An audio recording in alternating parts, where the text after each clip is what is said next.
Inaakusahan ni Vice President Sara Duterte ang Administrasyong Marcos na ginagamit umano siya para pagtakpan ng anyay kakulangan at katiwalian ng gobyerno.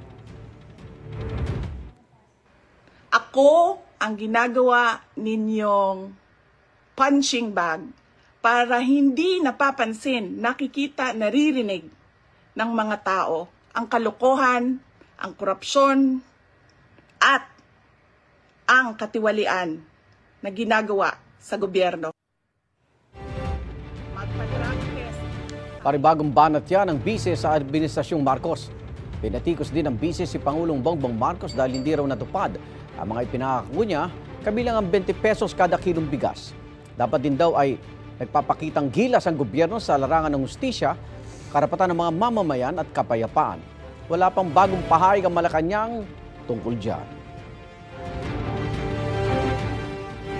Ayaw nila tayo tigilan. Hindi tayo nabibili ng pera.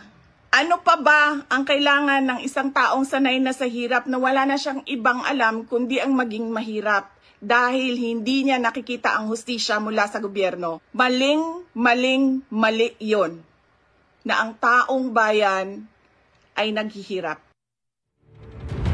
Igan, mauna ka sa mga balita, mag-subscribe na sa GMA Integrated News sa YouTube para sa iba't ibang ulat sa ating bansa.